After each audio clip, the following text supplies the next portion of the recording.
ଜୟଦେବ ଜୟନ୍ତୀ ଉତ୍କଳ ଗୀତିକବି ସମାଜ ରାଉରକେଲା ତରଫରୁ ରଜତ ଜୟନ୍ତୀ ଉପଲକ୍ଷେ ଶ୍ରୀ ଜୟଦେବ ଜୟନ୍ତୀ ଜଗଦାସ୍ଥିତ ବାଟମଙ୍ଗଳାଠାରେ ମହା ସମାରୋହରେ ପାଳିତ ହୋଇଯାଇଛି।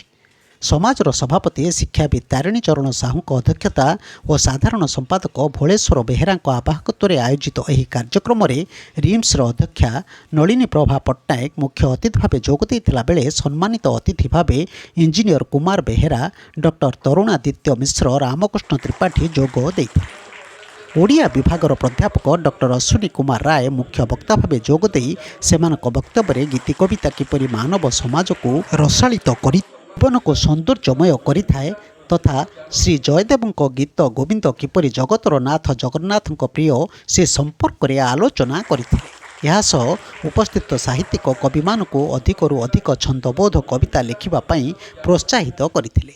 ସୁଶ୍ରୀ ଶ୍ରେୟସୀ ସାହୁଙ୍କ ସଂଯୋଜନାରେ ଆୟୋଜିତ ଏହି କାର୍ଯ୍ୟକ୍ରମରେ ଅନୁଷ୍ଠାନ ରଜତ ଜୟନ୍ତୀ ବିଶେଷାଙ୍କ ଗୀତଚନ୍ଦନ, ରବୀନ୍ଦ୍ରନାଥ ମହାନ୍ତିଙ୍କ ରାସ ପଞ୍ଚପୁଷ୍ପ ଓ ସୁଧାକର ରଥଙ୍କ ନିର୍ଯାତନା ପୁସ୍ତକକୁ ଅତିଥିମାନେ ଉନ୍ମୋଚନ କରିଥିଲେ।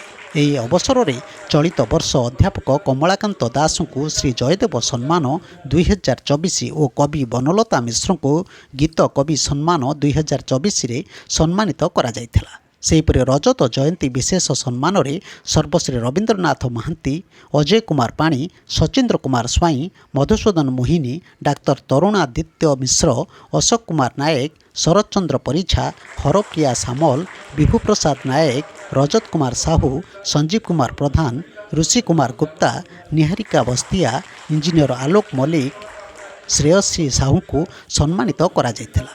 ସେହିପରି ଦ୍ୱିତୀୟ ପର୍ଯ୍ୟାୟରେ ହରମୋହନ ମିଶ୍ରଙ୍କ ସଭାପତିତ୍ୱରେ କବି ନିରୁପମା ପତି ଓ ହରିପ୍ରିୟା ସାହୁଙ୍କ ସଂଯୋଜନାରେ ସହରର ବହୁ ବିଶିଷ୍ଟ କବିମାନେ ସ୍ୱରଚିତ କବିତାମାନ ପାଠ କରିଥିଲେ। ପ୍ରାରମ୍ଭରେ ପଣ୍ଡିତ ଅଜୟ ପାଣି ସ୍ୱାଗତ ସଙ୍ଗୀତ ଗାନ କରିଥିଲେ। ଶେଷରେ ଉପସଭାପତି ରାମକୃଷ୍ଣ ତ୍ରିପାଠୀ ଧନ୍ୟବାଦ ଦେଇଥିଲେ। ଏହି କାର୍ଯ୍ୟକ୍ରମରେ ସମଗ୍ର ଜିଲ୍ଲାରୁ ଶତାଧିକ କବିମାନେ ଯୋଗ ଦେଇଥିଲେ। ଦେଖନ୍ତୁ ତାରି ଆପଣଙ୍କ ପରିଚୟ, ଆଜି ଯେଉଁ ଗୀତିକବି ସମାଜ ରଜତ ଜୟନ୍ତୀ ପାଳନ କରୁଛି ସେ ସମ୍ପର୍କରେ ପଦେ। ଉତ୍କଳ ଗୀତିକବି ସମାଜ ତାର 25 ବର୍ଷର ରାସ୍ତାରେ ଯାଇ ଆଜି ପହଞ୍ଚିଲା ରଜତ ଜୟନ୍ତୀ ଉତ୍ସବରେ। ତେବେ ଏ ରଜତ ଜୟନ୍ତୀ ପାଳନ କରିବାର ଆମର ମୁଖ୍ୟ ଉଦ୍ଦେଶ୍ୟ ହେଲା, ଆମେ ଦୀର୍ଘଦିନ ଧରି ଯେଉଁ ପ୍ରଚେଷ୍ଟା ଜାରି ରଖିଥିଲୁ, କବି ସମ୍ରାଟ ଭଞ୍ଜଙ୍କ ଠାରୁ ଆରମ୍ଭ କରି ସାରଳା ଦାସଙ୍କ ଠାରୁ ଆରମ୍ଭ କରି ଅଦ୍ୟାବଧି ପଦ୍ୟବନ୍ଧରେ ରଚନା କରୁଥିବା କବିମାନେ, ଯେଉଁମାନେ ଆମ ସମାଜକୁ ଶିକ୍ଷା ଦେଇଛନ୍ତି, ଯେଉଁମାନେ ଛନ୍ଦବଦ୍ଧ କବିତାରେ ନବରସ ଭିତରେ ବୁଡ଼ି ରହି ଯେଉଁମାନେ ଆମକୁ ଆଦର୍ଶ ଦେଇଛନ୍ତି ଏବଂ ସେହି ସରଣୀରେ ବାଟ ଚାଲିବା ପାଇଁ ଦେଇଛନ୍ତି, ଆମ ଓଡ଼ିଆର ଜାତୀୟତାକୁ ରକ୍ଷା କରିବା ପାଇଁ ଦେଇଛନ୍ତି, ସେଇମାନଙ୍କ ପାଇଁ ଆଜି ଏ ରଜତ ଜୟନ୍ତୀ ଉତ୍ସର୍ଗୀକୃତ। ଧନ୍ୟବାଦ ଧନ୍ୟବାଦ ସାର୍। ଆପଣଙ୍କ ପରିଚୟ ଆଉ ଆଜି ଯେଉଁ ଗୀତିକବି ସମାଜ ଯେଉଁ କାର୍ଯ୍ୟକ୍ରମ କରୁଛି ସେ ଆଭିମୁଖ୍ୟ ସମ୍ପର୍କରେ ପଦେ। ମୁଁ ଡକ୍ଟର ଅଶ୍ୱିନୀ କୁମାର ରାୟ, ପ୍ରାକ୍ତନ ପ୍ରାଧ୍ୟାପକ, ଓଡ଼ିଆ ଭାଷା ଓ ସାହିତ୍ୟ ବିଭାଗ, ଇସ୍ପାତ ସ୍ୱୟଂଶାସିତ ମହାବିଦ୍ୟାଳୟ ରାଉରକେଲା।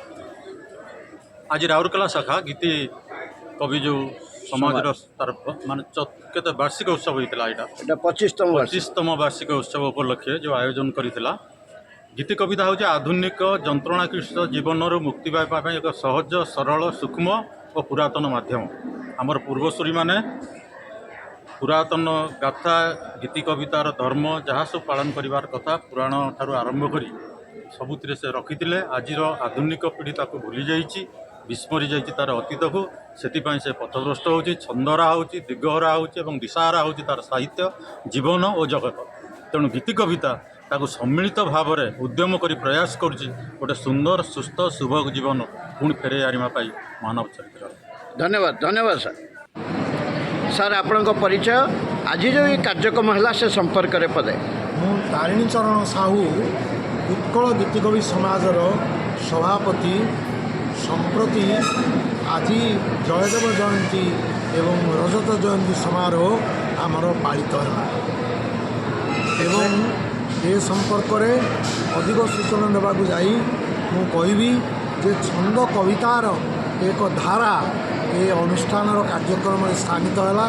ଏଥିରେ ମୁଖ୍ୟ ଅତିଥି ଭାବେ ଆମର ନଳିନୀ ପ୍ରଭା ପଟ୍ଟନାୟକ, ରିମ୍ସର ଚେୟାରପର୍ସନ, ଏବଂ ମୁଖ୍ୟ ବକ୍ତା ଭାବରେ ଡକ୍ଟର ଅଶ୍ୱିନୀ କୁମାର ରାୟ ଏବଂ ସମ୍ମାନିତ ଅତିଥି ଭାବରେ কুমর বেহেরা প্রাক্তন জিএম রাউরকেলা স্টিল প্লান্ট এবং তরুণাদিত্য মিশ্র এবং আমার উপসভাপতি শ্রীযুক্ত রামকৃষ্ণ ত্রিপাঠী এবং সম্পাদক উপস্থিত ଥିଲେ ଶ୍ରୀଯୁକ୍ତ ବେହେରା ଭୋଳେଶ୍ୱର ବେହେରା ଉପସ୍ଥିତ ଥିଲେ।